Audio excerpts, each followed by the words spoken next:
guys, this is Dormouse03, and this is my Witcher 2 Assassins of Kings Dark Difficulty walkthrough. Alright, so we are continuing Chapter 2 and going to work on some main mission stuff. So the first thing you'll see is that I look at my inventory for my grape shot bombs. I only have 2 left, and you need at least 3 for this next mission that I'm gonna do, and so I'm gonna go ahead and make a few just to make sure I have a couple extra just in case something happens. But for the purposes of this quest, Hay works on in the mines, we're going to need 3 of them. So I just crafted a couple extra ones because why not? I don't think I remembered exactly how many I needed before going into it, but that number is 3. No more, no less. So, gonna be working on 2 kind of main things here. We're going to be doing the Subterranean life section of the main quest line, which is getting the Dwarven Immortelle for the ritual potion thing that Philippa is going to be doing. And we're also going to be doing this Hay Works On in the Mines quest. So you come over here, you talk to some of these dwarves. They may have something to say, they may not actually have dialogue. I think I came over here and maybe talked to them a little bit before, previously, when I was trying to take care of some other stuff and just looting and whatnot. So, in any case, we're gonna head on down into the mines beside them right here, and what their issue is that they're filled with rot fiends, and our objective is to close off a bunch of tunnels so that the rot fiends can't continue to, mess up the mines. You're gonna have a bunch of these dwarves accompanying you down here, and that is a good thing and a bad thing. It's a good thing because they can help. Oh, and make sure to put on kin before going through this door. You'll see why in a second. I'm immediately getting hit before the level even finishes loading in. So, if I had not had kin on right then, I would have definitely died. Just a little bit of an unfair thing that the game does to you sometimes in these sections is that you'll have enemies attacking you as you're heading through a door before it even lets you do anything. So just be aware of that and make sure you keep kin on before going through doors in this area. So anyway, I was talking about how it's a good thing and a bad thing having the dwarves with you. It's a good thing because they can help you fight some of the rot fiends that are down here. They can at least take their focus away from you at times. Sometimes though it's difficult to pick things up because you'll be trying to search bodies, but it'll want to lock on to talking to the different characters. So that can be a little bit irritating, but not too bad. Like the previous video where we were going down into a different section of the mines, there's going to be a lot of things to loot in here, a ton of iron ore and stuff like that, and some silver ore too. And so you want to make sure that you're, again, as light as possible, carrying as little as you can, just because you want to be able to carry stuff out, and if you have too much you'll become over encumbered and whatever.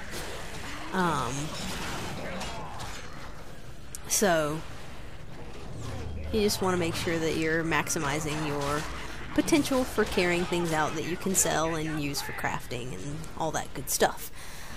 So you can also drop things. I think I actually have done that in maybe this section of the mines, or in the other section of the mines where I got over encumbered. I dropped some stuff so that I could walk out, sold it, put the stuff that I wanted to put in storage, and then came back and picked up the stuff that I dropped. So you can do that if you end up carrying too much weight Or you can, you know, slow walk out of here. I would recommend, you know, only doing the slow walk out once you've made sure that you've killed all the enemies. Though, otherwise it can get pretty hairy. Again, turn your brightness up all the way. I actually do have my brightness up all the way now, which is good. And I also have that blood sword that we picked up in the last video, which makes it easier for me to see in here without having that cursed sword clouding up my vision, which is cool. You can also use a cat potion while you're down here to be able to see a little better. You can also light these little pots that are lining the sides of the wall. You can light those. See, it says use right there. You can do that if you want to, but I don't know. Personally, I just feel like it slows me down. I'm trying to get to that stuff back there, but I can't seem to get to it for some reason. I don't know. Just going around and lighting every pot just seems a little tedious to me. And, you know, if you have your brightness up, if you have kin on, it kind of creates a little glow around you anyway. And so it's just unnecessary, but that is an option if you want to give yourself some extra light.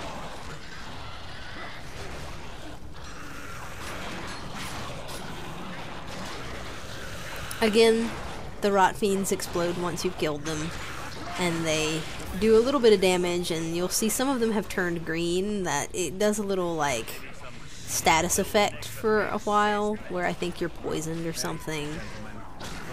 So just be aware of all of those good things that, you know, if you've been fighting these enemies for a little while, like we have.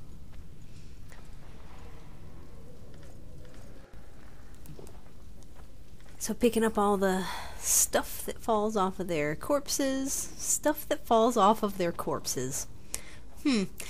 All of the stuff that they drop when you kill them might be a slightly more pleasant way of putting that.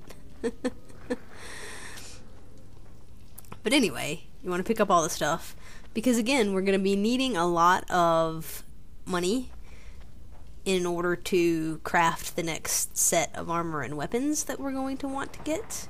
It's called the Oathbreaker set in this chapter, and we're going to be needing quite a lot of money and items in order to make that happen. So you want to pick up as much as you can, and we're just making our way through these mines. This is similar to the other one. It is semi-confusing about how to get around in here, but it's not quite as bad as the other set of caves that we were in, because there's certain places where you can't go in this one until you pick up keys that you will get off of corpses that you find in each of the sort of main areas that you need to go to in order to finish this quest. So there was a locked door that you might have noticed that I ran into a little while ago, and I can't progress any farther that way until I pick up the key off of this body right here in this room. So it kind of makes it a little bit more convenient, I guess. There's the key, the upper shaft key.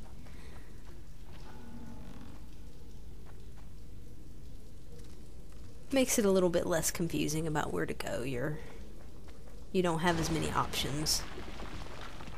And so you'll saw it came up with a thing to collapse tunnel. What that does is it'll put one of those grape shot bombs that I crafted beforehand into that tunnel to collapse it. So if you don't have any of those bombs, then you can't collapse the tunnels, which is why we went ahead and made some. So it's important to make sure that you have at least 3 before you come along on this quest. And if you're like me, I like to clean up my inventory and put a bunch of stuff in storage, and sometimes I will put my formulas and stuff in storage too, and so you just want to make sure that if you've done that with the grape shot formula, that you get it out so that you can make those bombs. Because you should have the ingredients to be able to do it.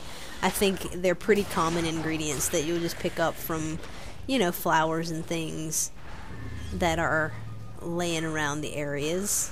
So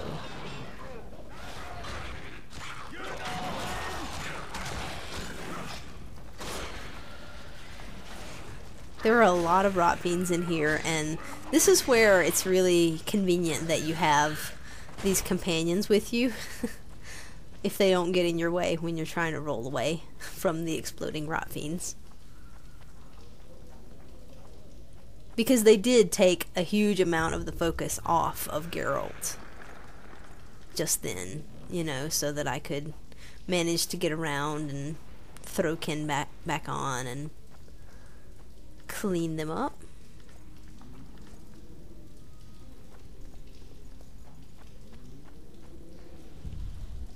There's, if you see to my left there, it's on the right now, this storage area right here, we're going to be coming back there toward the end. That's the place where there's the steel sword that I was mentioning in the previous episode that we can get from inside that room, but we're going to have to go all the way through this entire tunnel system in order to get the key to that door.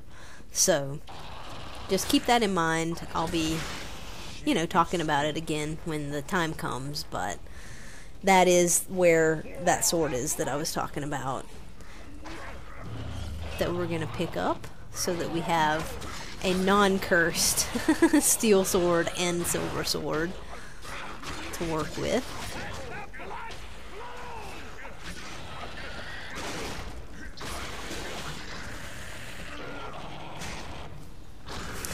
Also, sometimes they get in your way when you're trying to get to the enemies, which is kind of amusing.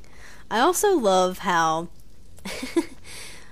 a lot of times when I'm trying to open a door or search something, if I'm not like directly on it at that point, I'll end up attacking. I'll end up swinging with my sword instead of picking up the thing I wanted to or opening the door. It's just, it's funny when they have the action button to do things like that and your attack button the same. So you end up just attacking the air.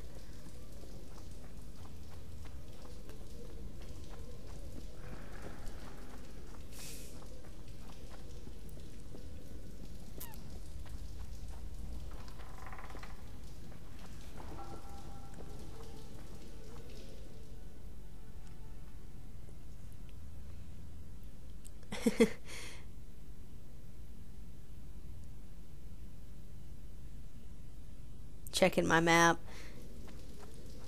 to make sure that I'm not going into places that I've already been before. The map is definitely your friend down here, because if not, at least I find... There's the door that I needed to unlock, by the way, with the key that we picked up off that body. It gets kind of confusing because it sort of, I mean, all the tunnels look very similar, and so it's really easy to get turned around and be like, am I in the same area that I've already been to before, or is this somewhere different? I'm not really sure.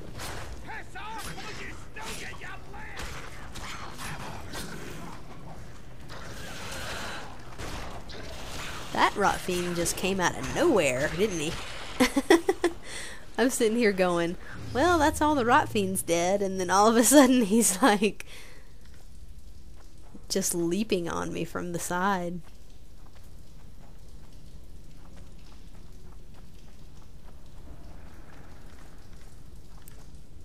Again, tons of stuff to pick up.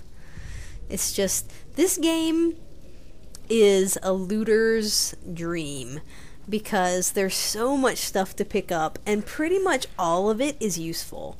Like, even if you aren't going to use some of the things like pickaxes and extra weapons and stuff that you'll pick up, you'll still be able to sell it, and having money is really important. It's not one of those games like where you're going to end up with this excess of money that you don't need. Every penny really counts, because you can really use that to buy, you know, armor and enhancements and runes and stuff to put in your weapons and whatnot that are incredibly useful. And, you know, there's an achievement in the game to collect 10,000, to have 10,000 orens on you at one time. And that's actually fairly difficult to do, because you need to be spending money.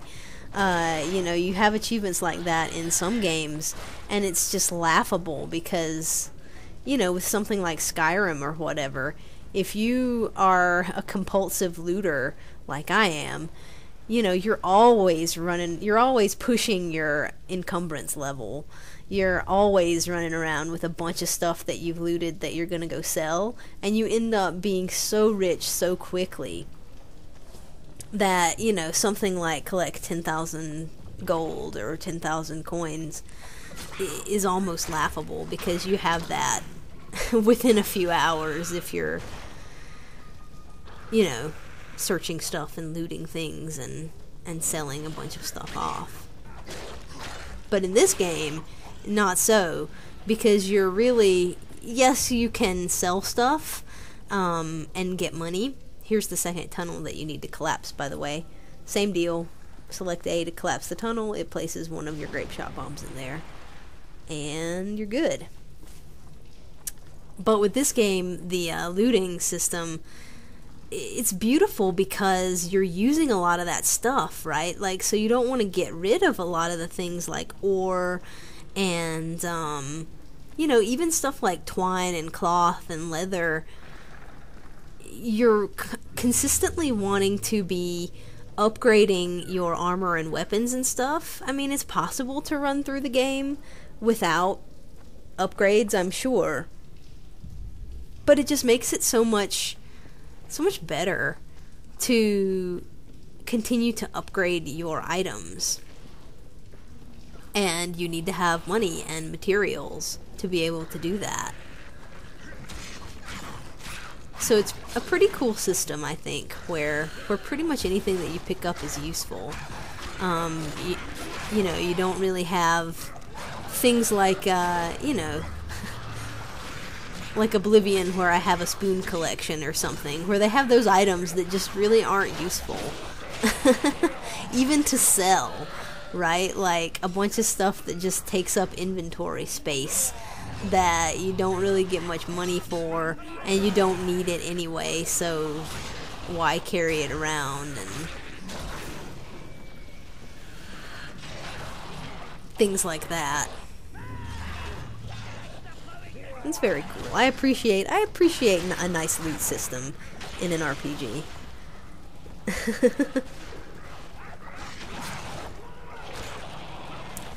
There are a ton of these rot fiends in here, and if you can do what I managed to do in this room, which was to sort of make sure that a bunch of them got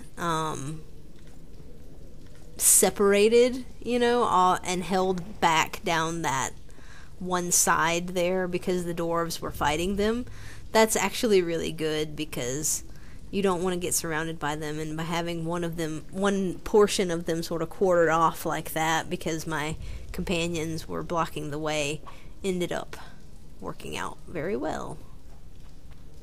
I was trying to loot a bloodstain right there.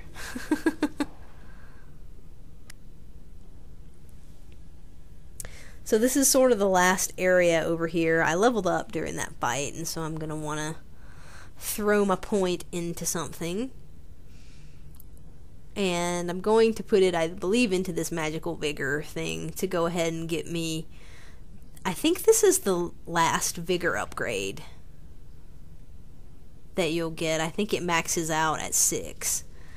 And maybe I still only have Nope, there it is. 6. So yeah, I think it maxes out at 6 bigger slots. And now I have that, which is awesome, which means that I have 6 shots of any particular magic that I want to use, which is great.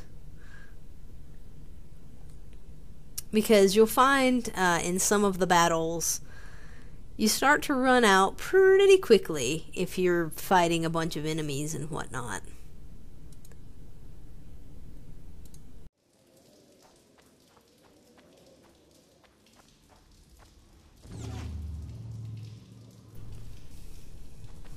Alright, so we're going to be heading down.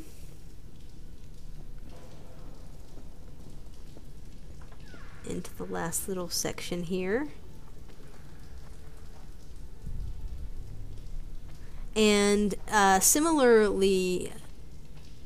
to the last mine that we were in, there's going to be be careful of this area right here, because there are a bunch of these traps, and I have my kin on, so I'm like, I'm just gonna run through here.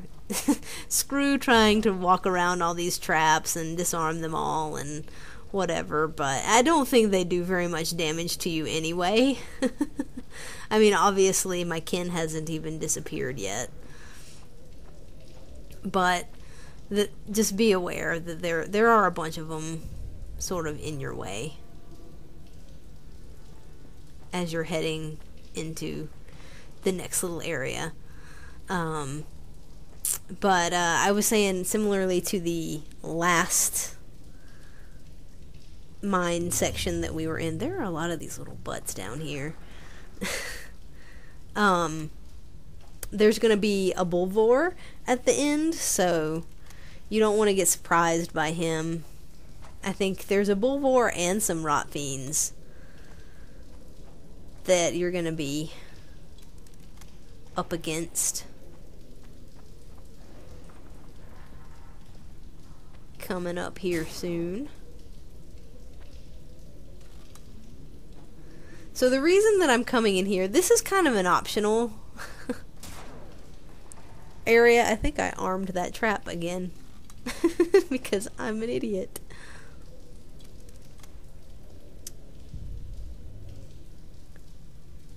I want to get the key off of this corpse. You don't really have to come through all those traps, but that's where we get the storehouse key, and that's what we're going to need to get into that room that I was talking about before that has the steel sword that I want to pick up. So that's the purpose of coming down here. If you don't care about that or don't want to pick that up, do it anyway, because at least you can sell the sword, and there's also a bunch of ore and stuff in that storehouse that you can use. So I would recommend doing it even if you don't want the sword, because you're going to need the cash. But I don't know, if you're not into buying the better armor and weapons, and you're not into getting the better sword, then you don't have to necessarily worry about that path with all the traps.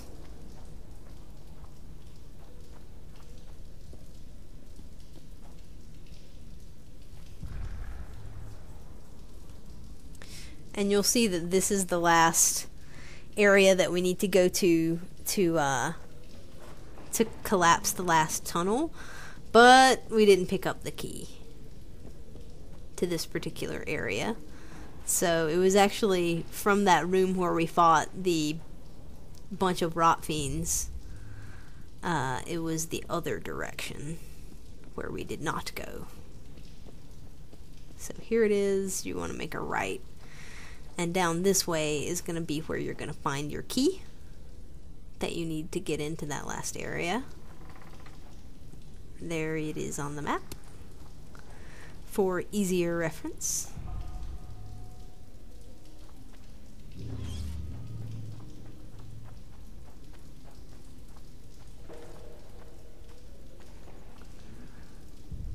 And there it is, glowing in the background. along with a bunch of stuff. So yep, there's the key that we needed to go into the last place, which is good. And there's going to be a bunch of more stuff that you can pick up from in here. You'll see just how much ore and stuff is here. So there I am, I'm carrying too much weight. And so what I'm going to do is just drop a few things. Some of the weapons, actually, like these hatchets and axes and things, they don't actually get you too much money. And so I would suggest dropping some of those items in order to lower your weight. Because, you know, with like the ore and stuff, those are things that you're going to need. And they also sell for a fairly decent price. And like I said, you can always come back, and I think I did. I'm not going to show you because that's sort of redundant, but I think I did actually end up coming back and picking up those weapons that I dropped and going back to sell them, because again, you just need every bit of coin that you can get, and it's much easier to come back into an area, pick up the stuff that you had to drop and go sell it, than it is to try to do something like play dice poker or whatnot to try to make money, because that's such a random thing. There's also going to be a section a little bit later where it is possible, and probably the best section in the game, to grind for some extra money. That is fighting the harpies. There's going to be a section where until you destroy their nests, they respawn indefinitely, and that is a good place because their feathers and claws and things actually sell for quite a bit. And so when I get into that area, I'll point it out and let you know that is a really good spot if you're going to be, you know, doing some extra grinding work in order to get some money or maybe gain some XP. If you've missed some quests and stuff and want to level up a little bit, that is a really good place to do it. So here we are at the end of this tunnel system, and here's our Bulvor that we need to kill, and he also has some rot fiend friends, I do believe. And so again, you're sort of using the same strategy here, but the good thing about this one as opposed to the other place is that you do have your friends here to kind of take the focus off of you. It's a narrow little corridor right there, and so it's kind of hard to get around the enemies and split them up in things, just because that area there is quite narrow and it's hard to kind of roll around them. But what I'm doing right now is I'm focusing on the rot fiends. They can be a nuisance when you're trying to kill the big guy. So I believe that was the last one and that I've got them all dead now. And another good thing, as you just saw about taking out the rot fiends, is that sometimes, you know, when they'll explode, they will put their damage, their poison damage, onto the Bulvor, which is cool. So you take him down, and we're going to be completing actually 2 quests right now. If you come back down into this area to the right, the shiny things are those dwarven immortelles, the flowers that we need for the main quest. So when you pick that up, and there's a bunch of them down here, although I think you only really need 1, you will have what you need for that particular quest. And leveled up again, so this time I'm going to put my point, I think, into Sense of Magic. Get Sense of Magic 2. Yeah, just to have more of that heliotrope damage. You haven't seen me use it yet because I've been actually sword fighting a lot in these sections. But you'll definitely see me use that later. Later on, when there are some different enemies. But, so you can pick up all this Dwarven Immortelle. I don't know that you actually need it all, that you need more than one, but I go ahead and pick it all up anyway. And we're going to come and collapse this third and final tunnel, and that's going to be the end of Hayworks On in the Mines. And so, once you do all of that good stuff, the dwarves are like, alright, we're out of here. And you're going to get this option to sort of teleport back to outside the mines, or to stay underground. And you want to stay underground, and I'm going to speed this up just for the sake of time. But you want to make your way back to that storeroom that we found in near the beginning. And so I'm going to be making my way back there, and that's the entire reason that I chose to stay underground, is because I want to go back to that storeroom, and I want to get my sword and the rest of my loot and stuff from there. So, I mean, you could teleport to the outside and come back in, but I prefer to just huff it back over to where the storeroom is.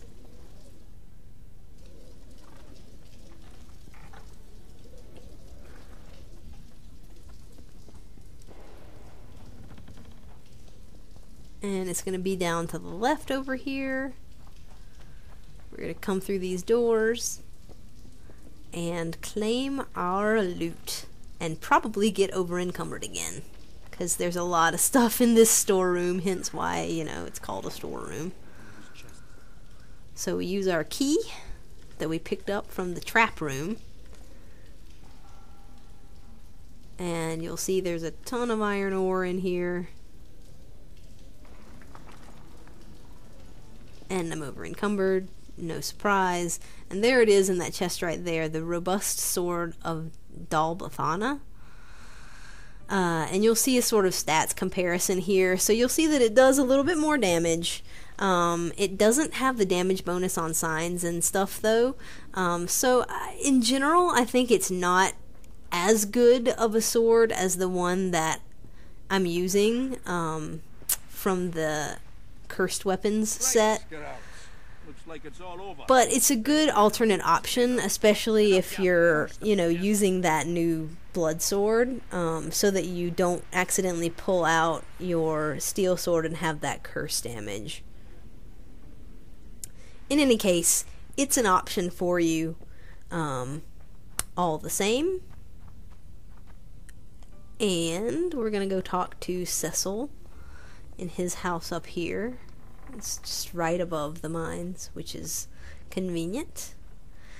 And he's going to reward us for clearing out the mines and making sure that his people can go back to work now, which is cool. There's also a lot of stuff to loot in his room too. I've already looted it because I came here before during the dice poker quest. We killed most of the necrophages. So you want to talk to him about the necrophage nest. And that completes that quest. He gives you a diagram for hardened leather boots, I think. And that is the end of this section. So I will see you in the next video, guys. Thanks for watching.